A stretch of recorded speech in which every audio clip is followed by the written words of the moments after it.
Hey guys, now I'm sure we all had one show in our lives that we loved, but of course, sometimes that show could have either one or two bad episodes. So today I'm going to be talking about a few bad episodes from good cartoons that I know some of you may have loved or some you may have hated. Now, I actually ended up finding, a Wikipedia page that actually contained a few bad episodes from a show. And I figured it would be good to use it here. Now it did came with a list of shows that had some bad episodes. Some episodes that didn't just have one bad episode, but a bunch. But I only picked one because what the heck, that's what I'm gonna do. So enjoy the pain. Now, the first episode on here is Ponyville Confidentials from My Little Pony Friendship is Magic. Yeah, of course, I'm starting it off with a My Little Pony episode because what the heck? I could do whatever the heck I want. In fact, I'm wearing my 2014 BronyCon shirt for this video and all that. So, the plot of this episode is basically, the Cutie Mark Crusaders, decide to join this thing called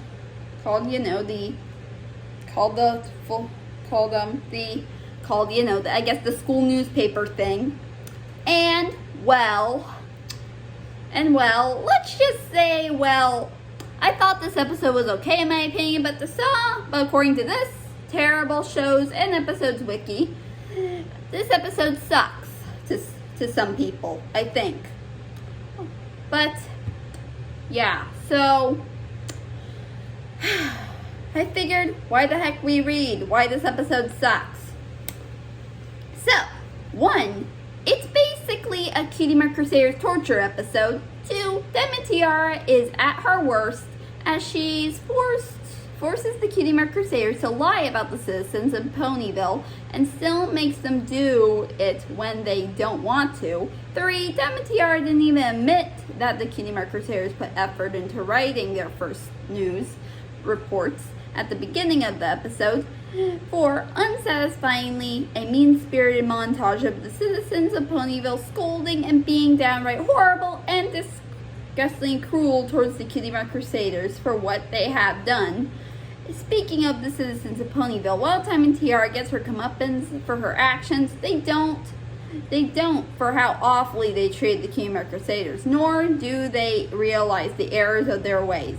The episode even tries to portray them in the right of how terribly they treated them, making the karma horrorless. I think that's how you say, making them karma or however you say it. Okay, 5, Featherweight reveals that he was following Diamond Tiara's orders to humiliate the 3 girls if they decide to quit their job. 6, after Gabby Gums is exposed, none of the citizens of Ponyville let the girls explain their dilemma. 7, Diamond Tiara, other than getting fired for her editing job, rarely got punished for her actions. 8, Featherweight also never got in trouble at all for following Diamond Tiara's orders. 9, plot hole. Why didn't the Cutie Mark Crusaders tell anyone that Diamond Tiara was forcing them to do it so they wouldn't get humiliated? 10, even their siblings and the rest of the main 6 disowned them, which seems out of character, especially for Applejack and Twilight Sparkle, because wouldn't they just have a talk with the Crusaders about the situation instead of shutting them out? And here's a bit of some redeeming quality. 1, surprisingly good ending. Everyone in Ponyville forgives the Cutie Mark Crusaders after reading their letter, and Shirley admits her mistake, in that she might have given too much power to a first-time editor. Diamond Tiara is demoted to working on the printing press, while Shady Days is promoted to staff photographer, and Featherweight is instead an editor-in-chief for the full free press. 2, at least Diamond Tiara wasn't 100% scot-free in this episode, as she was fired and even embarrassed. 3, Pinkie Pie is the only pony not to be mad. 4, Fluttershy has tail extensions. Get it? Ha ha ha. 5, at least they have fan fiction that fixed the episode. And here's trivia. This equivalent This equates to the episode of Powerpuff Girls, Sweet and Sour. So, there you go. And now we're going into Nicktoons territory with this probably one of the worst SpongeBob episodes from modern day. And that is, I'm sure you all could take a guess which one. If you guessed one course meal, you are correct. So yeah. So, why this episode shouldn't be served. Okay, one. First and foremost, this episode feels similar to The Boys of Bummer from The Simpsons, but much, much worse.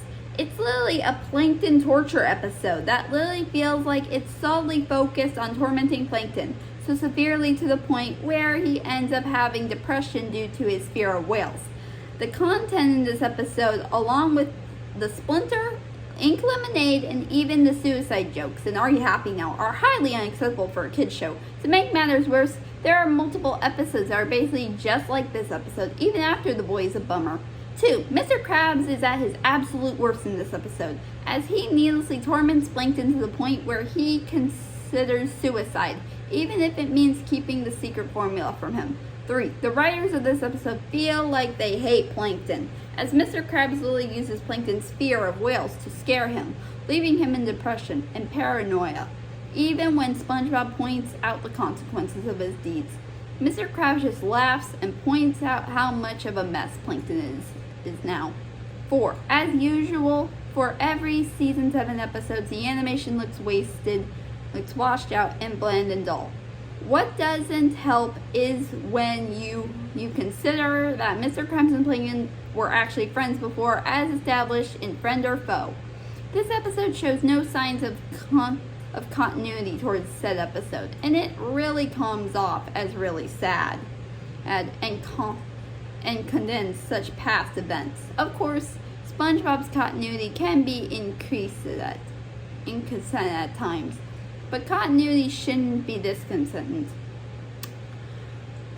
5. Mr. Krabs seems to be portrayed as a protagonist, even though he acts like a disobedient, arrogant sociopath who torments his rival to the point of considering suicide and shows no remorse for his actions. Not helping is that he never gets any real comeuppance for his actions whatsoever. However, he almost did when Plankton tried to torment him with a mime, but it goes back to Mr. Krabs winning anyway. 6. On top of that, Mr. Krabs and SpongeBob are never punished for their horrible behavior in this episode, even though Plankton tried to punish them for his revenge. 7. Perhaps the most infamous scene in the episode is when Plankton reveals his introduction to commit suicide, which is rather sensible and goes into adult territory. Oh god, a similar situation occurred during Dungeons and Dragons, in which a guard was going to impale himself with his spear-like weapon before he stops himself and says, "Someday, but not today." There was also a similar case in Band Geeks when Squidward states, Too bad that didn't kill me," after the drummers blow their sticks and send them flying onto his shirt, sticking him onto the wall. But it could be argued that Squidward was being sarcastic. Another example in Mermaid Man and Barnacle Boy 3 or whatever, however you say it, when Squidward says, "I wonder if I fall this high would kill me. Hey, the above scenes manage to work, sorta, because they aren't the entire plot. Here, Nickelodeon is basically not only encouraging suicide, but also encouraging tormenting a person you don't like into committing suicide willfully. And there is more, but I don't want to make the video too long, so I recommend going to the site yourself if you want to read it. So yeah, that's all I'm gonna read. So let's move on. Okay, now the next one is Carl Wheezer Boy Genius from The Adventures of Jimmy Neutron Boy Genius. And oh boy. Now in this episode, so Carl's pen pal from Sweden comes to town and he pretends to be something he's not. And let's see why this sucks. 1. Similar to the SpongeBob SquarePants episode I'm Was Stupid, Carl lies to his Swedish girlfriend that he's a genius and that Jimmy is his dimwit assistant. 2. Carl is very out of character and unlikable here because he constantly abuses and blames Jimmy for accidents that Carl obviously caused himself rather than accepting his own mistake. 3. Every time Jimmy saves Carl from accidents that he causes, he never thanks Jimmy once and continues to insult him. 4. Carl never apologized for his mean-spirited attitude towards Jimmy and didn't got punished for his behavior. So his behavior is rewarded. Wow, yeah. 5. The title of the episode is misleading. When you read the title, you might think that Carl becomes an actual genius like Jimmy, similar to the SpongeBob episode Patrick Smart Pants. Or the episode this series, Sheen's Brain from season 2. But that's not even remotely close to what happens at all. 6. Sheen does not let Jimmy explain the truth about Carl to Ika, which is very annoying and repetitive. Okay, Sheen was more annoying than usual, which would become his character in the spin-off show Planet Sheen. 7. Alika likes Carl for being a nerd, which doesn't add up seeing as Jimmy is a nerd too. 8. The episode gives off a bad moral that living a lie is okay as long as your loved one has been lying too. So, yeah, and here's some redeeming qualities. 1. Some funny scenes like Alana and the loving fudge brownies with nuts, and Principal Willoughby singing his name was Rico. Singing his name was Rico. He was a showboy. 2. In spite of Carl Wheezer being a rude, ungrateful jerk to Jimmy, some might see this as Carl trying to get it even with Jimmy after all the times he was used as a guinea pig. Wow, just wow. Okay, moving on. And now we give you probably one of the worst episodes from the show The Fairly Odd Parents that Butch Hartman had to apologize for. From what I read, It's a Wishful Life.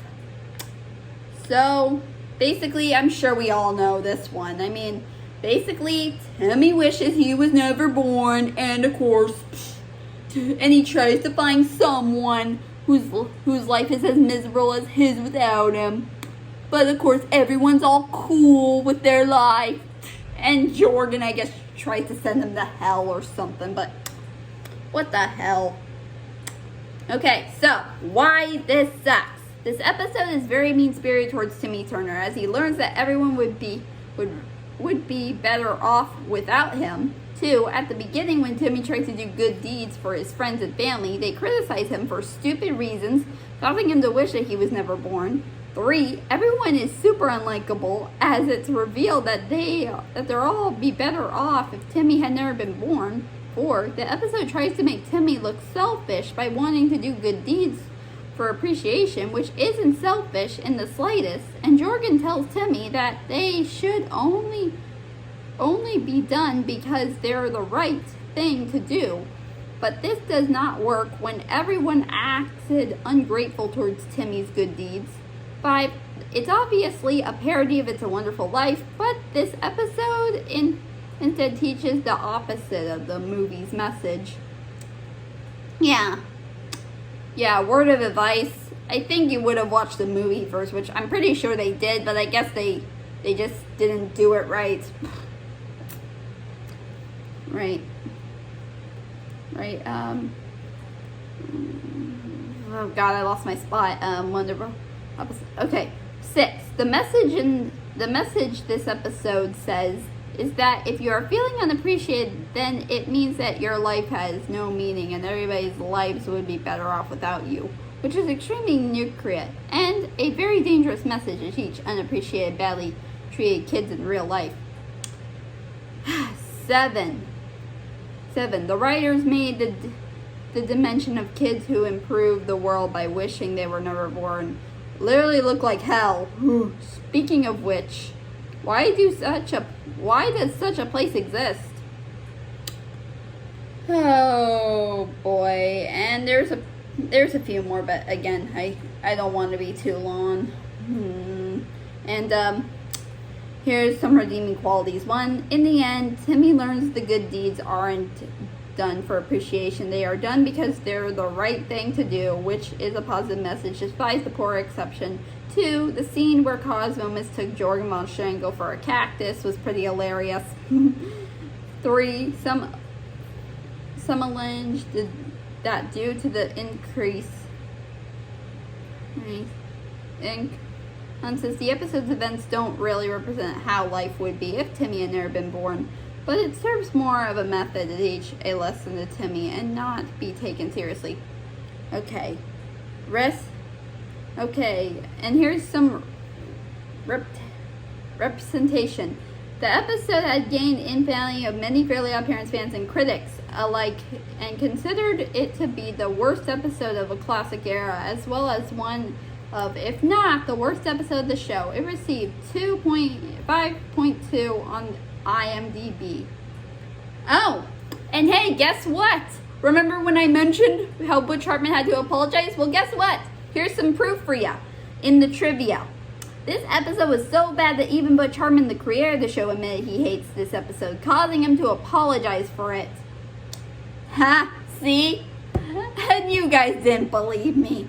Well, let's move on.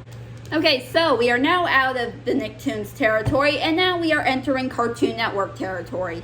Because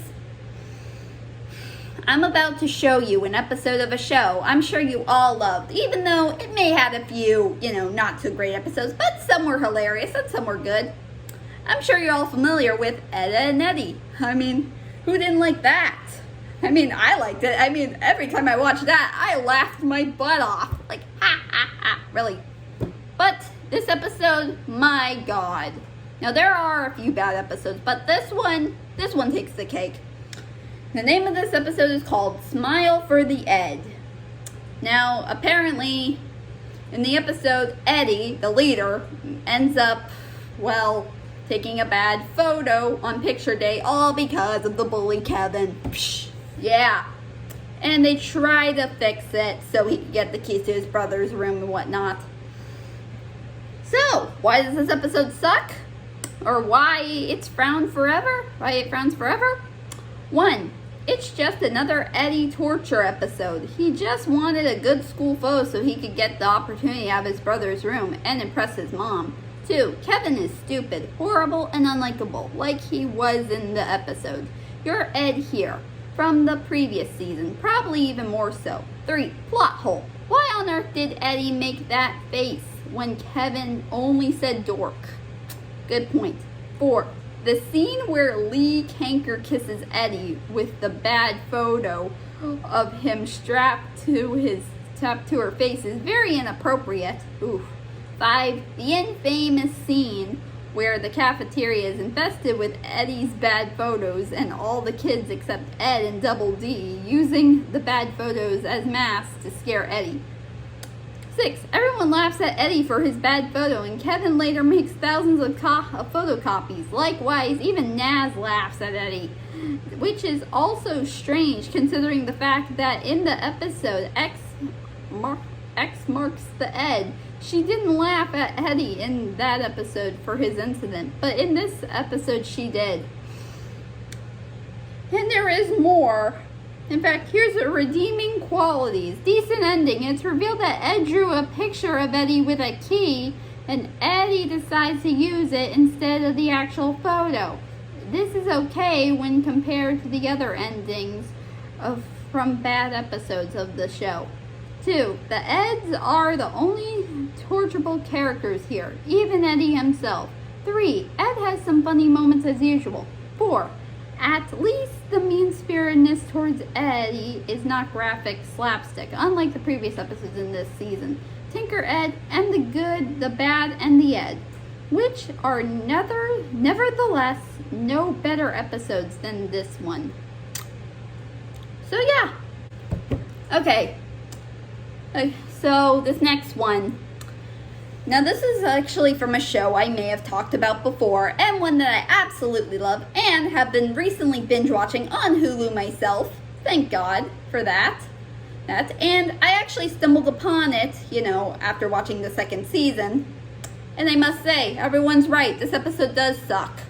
And not to mention, it was written by their best writers, who, fun fact, also happened to create Friendship is Magic. Like, really, Lauren? And you had to apologize for this one. I mean, what the heck were you thinking? So this is Everyone Knows It's Bendy from Foster's Home for Imaginary Friends. Oh boy. And let me tell you, when I was first heard about this episode, I actually first discovered it from a review. Even though I watched the show as a kid, but I don't really remember actually seeing it. Maybe I did.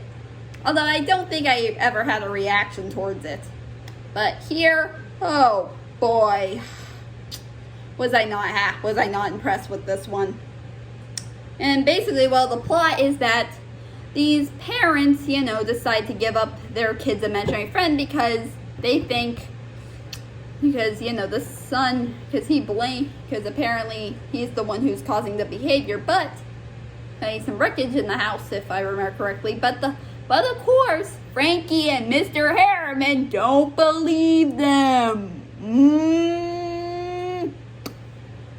But boy, oh boy, do things get hectic. So, yeah.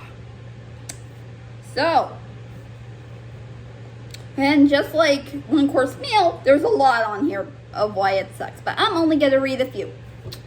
Okay, why it sucks. 1, much like Arnold betrays Iggy and Hi Jensen defeat, this episode is very mean-spirited from start to finish and unpleasant in a lighthearted comedy show. Like Foster's Home for Imaginary Friends, due to how Bendy frames the innocent imaginary friends. Speaking of Bendy himself, he's a very unlikable character whose characterization only consists of framing people and other imaginary friends for no acceptable reason whatsoever, and gets away scot-free. He even makes that nasty grin whenever he is about to do something bad, like framing someone for his misdeeds and getting away scot-free after framing said someone. He also has an ear-piercing voice, consent of Jeff Bennett, which is very annoying to hear. 2, Frankie and Mr. Harriman are completely out of character in this episode, believing Bendy over the other imaginary friends who lived in the house longer than he has.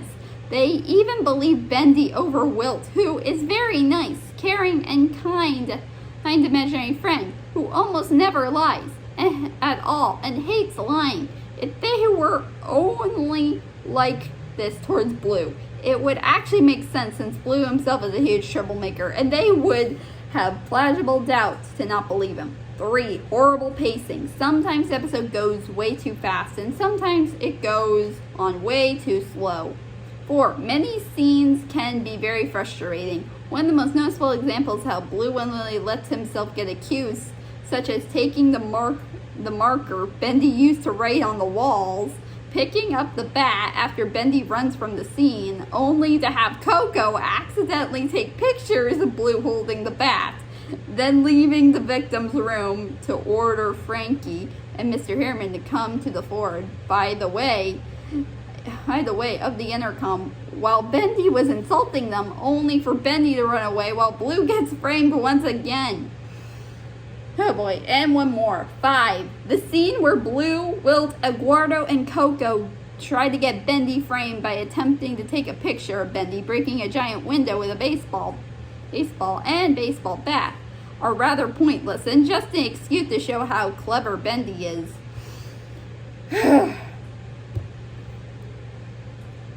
And, oh boy, really, there's so much here, really. In fact, here's some redeeming qualities. 1, the beginning of the episode is nicely well handled, much like any other episode of the show. 2, Bendy design is pretty decent, but not that great.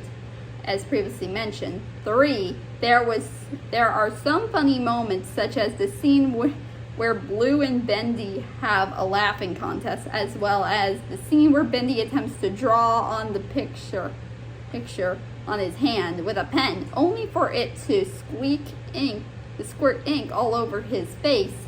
4, Blue at least gets his revenge on Bendy by putting him through the idea he has, despite making a bad move in front of him, breaking it.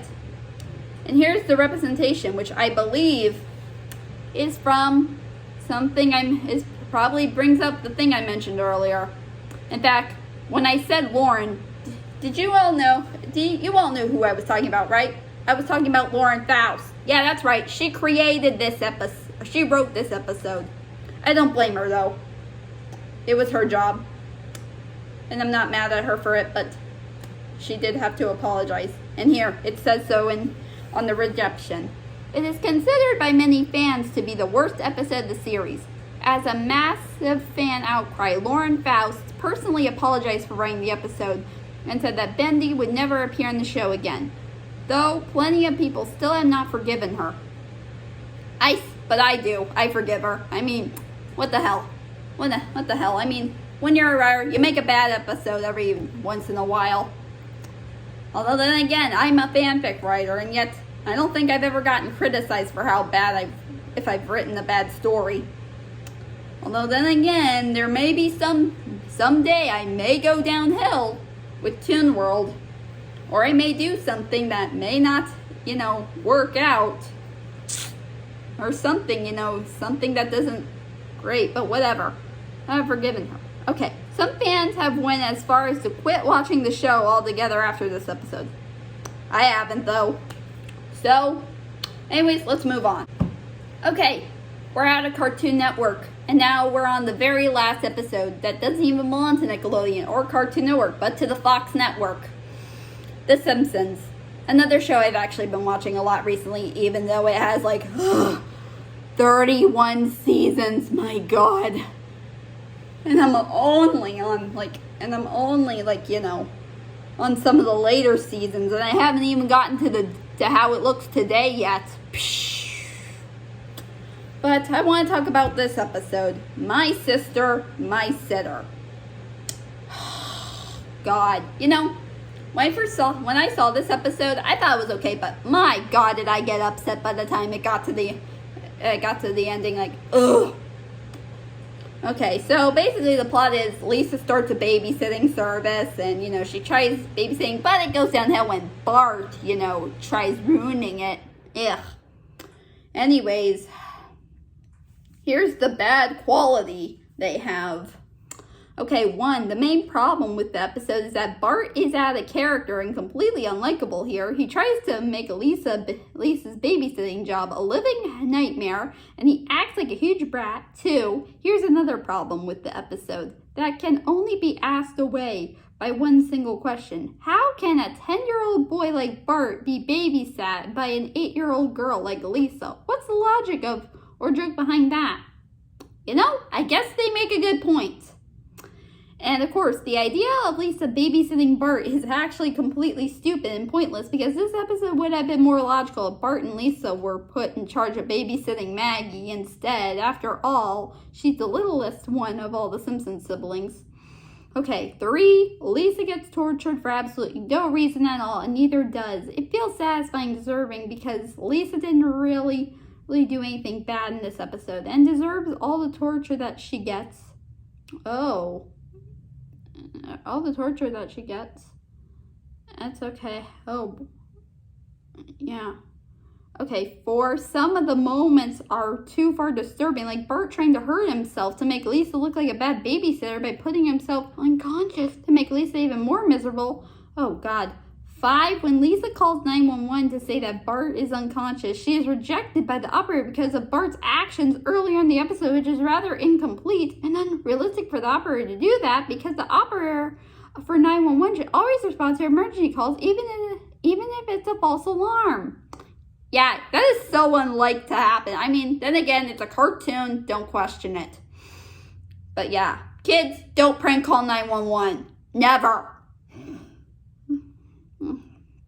Ever, okay. Okay. Oh god, Lisa gets exposed for bad babysitting near the end of the episode, even though Bart is the one to blame because of his bad behavior. Yeah. In addition, Bart gets away scot-free for the bad stuff he did, leaving Lisa to be a parish of the Springfield townspeople. You know what? Yeah. You know, although he apologized in the end, yeah, then again, he never really got in trouble. Yeah, that's true. Ugh, yeah. Oh my god. But what's some good quality we got here? Okay, 1, the first act was pretty good, along with some parts of the second act. Yeah, that I'm going to agree on. 2, there's a ton of funny moments and dialogue in this episode. This scene. Oh yeah, Lisa, I thought I told you to go to bed. Bart, yeah, right, bread. You said go to bread. The scene with Maggie after she eats coffee ice cream are funny. Okay, Ralph's line, I dress myself. Homer's line, give me the drugs, Lisa. Dr. Hillbut's line, my diagnosis, bad babysitting. Depending on your view, Bart's brattiness can be somewhat funny at times. Yeah, especially when Lisa tells Bart to stop acting like a baby and then he pretends to be one. The 2-story outhouse is one of the best jokes in the series. Comic book guy's line, loneliness and cheeseburgers are a dangerous mix. 3, the ending was actually not too bad. When Lisa got exposed to bad babysitting, she still got to do the babysitting job. And while Bart got away with the bad stuff he did, he at least apologized for Lisa in the end. Yeah, that's what I was about to bring up. Exactly. Okay, 4, the subplot of Marge and Homer attending the Springfield Squid Port was good. There were plenty of funny moments in the subplot, such as the part where Homer gets stuck in the fountain. Okay, and here's some representation. Okay, the episode received mostly positive reviews from critics, but also got mixed reviews from fans. The Simpsons. Some fans enjoyed it, while others didn't like the episode because of Bart's bratty behavior and the fact that Lisa is tortured throughout the entire episode. So, there you go. And that is all the bad episodes I could name. I'm sure there are more, but I didn't want to fit them all into one video. So there you go. So I hope you enjoyed, the torture with me. And I'll see you guys next time. Take care.